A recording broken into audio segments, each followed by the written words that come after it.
അപ്പോൾ എല്ലാവർക്കും പുതിയ വീഡിയോയിലേക്ക് സ്വാഗതം. വെങ്കട് പ്രഭുവിൻ്റെ ഡയറക്ഷനിൽ വിജയ്, പ്രഭുദേവ, പ്രശാന്ത്, മോഹൻ, ജയറാം എന്നിവർ പ്രധാന കഥാപാത്രത്തിലെത്തുന്ന ഏറ്റവും പുതിയ ഡബിൾ ആക്ഷൻ സ്പൈ ത്രില്ലർ മൂവിയാണ് the greatest of all time.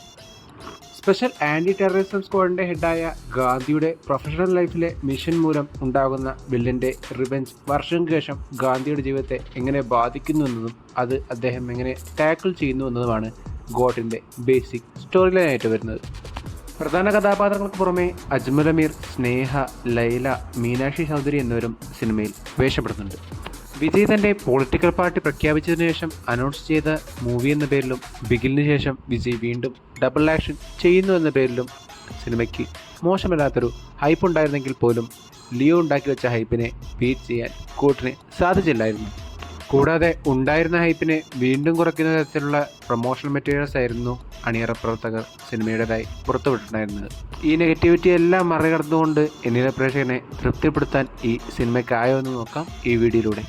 തുടക്കകാലം തൊട്ടേ സാറ്റ്സിലെ ബെസ്റ്റ് സ്ക്വാഡായ ഗാന്ധിയും കൂട്ടരും ഒരു മിഷന്റെ ഭാഗമായി വില്ലനായ രാജീവ് മേനോനെ പിടിക്കാൻ ശ്രമിക്കുന്നതും അതുവഴി അദ്ദേഹത്തിനുണ്ടാകുന്ന മാറ്റവും ആ മാറ്റം ഗാന്ധിയുടെ ജീവിതത്തിനെ വർഷങ്ങൾക്ക് ശേഷം എങ്ങനെ ബാധിക്കുന്നതും കാണിച്ചുകൊണ്ടുള്ള ഫ്ലാറ്റും എന്നാൽ ഫാസ്റ്റ് പേസ്ഡുമായ സിനിമയായിരുന്നു ഫസ്റ്റ് ഹാഫ് വരെ എനിക്ക് കാണാൻ സാധിച്ചിട്ടുണ്ടായിരുന്നു. ഫസ്റ്റ് ഹാഫിലേക്ക് ലീഡ് ചെയ്യുന്ന ഇൻസിഡൻറ്റിലേക്ക് എത്തിയപ്പോൾ തന്നെ സിനിമയുടെ പോക്ക് എങ്ങോട്ടാണെന്ന് മനസ്സിലായെങ്കിലും അതൊന്നും ആസ്വാദനത്തെ അത്ര കണ്ട് ബാധിക്കാതെ ഇരുന്നത് വെങ്കട് പ്രഭുവിൻ്റെ മോശമല്ലാത്ത മേക്കിംഗ് കൊണ്ട് തന്നെയായിരുന്നു. അതിനുശേഷം സെക്കൻഡ് ഹാഫിലേക്ക് എത്തിയപ്പോൾ കൂട്ടിന് ഗാന്ധിയുടെ മകൻ ജീവനും കൂടെ ചേർന്നതോടെ സിനിമേനി എങ്ങനെയാണ് ഡെവലപ്പ് ആവാൻ പോകുന്നതിനടുത്ത് ചെറിയൊരു എക്സൈറ്റ്മെൻറ്റും ഉണ്ടായിരുന്നു. അത് ലാസ്റ്റ് 30 മിനിറ്റ്സിൽ ഒരു പരിധിവരെ ബിൽഡ് ചെയ്ത് വെക്കാൻ സിനിമയ്ക്ക് സാധിച്ചു എന്ന് തന്നെയാണ് എനിക്ക് തോന്നിയിട്ടുണ്ടായിരുന്നത്. എന്നിരുന്നാലും ക്ലൈമാക്സ് കഴിഞ്ഞതിന് ശേഷമുള്ള ടൈലൻറ്റ് എന്നിലെ പ്രേക്ഷകനെ അത്ര കണ്ട് തൃപ്തിപ്പെടുത്തിയില്ല എന്ന് തന്നെയാണ് എനിക്ക് തോന്നിയിട്ടുണ്ടായിരുന്നത്.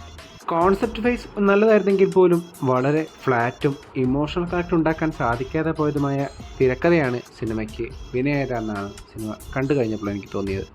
ഇങ്ങനെയൊക്കെയാണെങ്കിൽ പോലും ഗോട്ടിൻ്റെ USP ആയ ഡി-ഏജിങ് ടെക്നോളജി മോശമല്ലാത്ത രീതിയിൽ തന്നെ കൺവിൻസിംഗ് ആയി എക്സിക്യൂട്ട് ചെയ്തപ്പോൾ ഗാന്ധിയുടെ ഇനീഷ്യൽ യങ് പോർഷനിൽ കാര്യമായ പ്രശ്നമുള്ളതായി തന്നെ എനിക്ക് അനുഭവപ്പെട്ടു.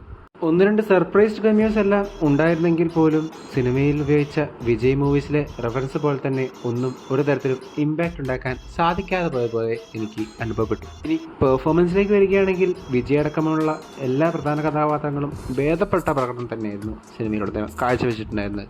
ഇതിനെല്ലാം പുറമെ ഓൾറെഡി യുവൻ്റെ സോങ്സിന് നെഗറ്റീവ് ടോക്സ് വന്ന സാഹചര്യത്തിൽ സിനിമയിൽ അതിനെ പ്ലേസ് ചെയ്ത രീതിയും വളരെയധികം കല്ലുകടിയായി തന്നെ എനിക്ക് അനുഭവപ്പെട്ടു.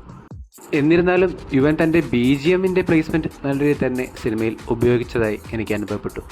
സിദ്ധാർത്ഥ് അനുവിൻ്റെ സിനിമാറ്റോഗ്രാഫി സിനിമയ്ക്കൊരു ഗ്രാൻഡിയർ നൽകിയപ്പോൾ വെങ്കട് രാജേഷിൻ്റെ എഡിറ്റിംഗ് 3 മണിക്കൂറുള്ള മൂവിയെ സ്മൂത്താക്കുന്നതിനോടൊപ്പം ആക്ഷൻ രംഗങ്ങൾ ചടുലമാക്കുന്നതിലും സഹായിച്ച പോലെ എനിക്ക് അനുഭവപ്പെട്ടു.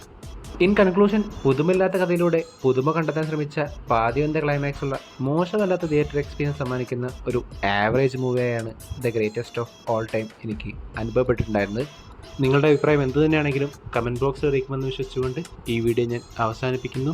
വീഡിയോ ഇഷ്ടപ്പെട്ടാൽ ചാനൽ സബ്സ്ക്രൈബ് ചെയ്യുക. അപ്പോൾ മറ്റൊരു വീഡിയോയുമായി വീണ്ടും കാണും വരെ ഗുഡ് ബൈ.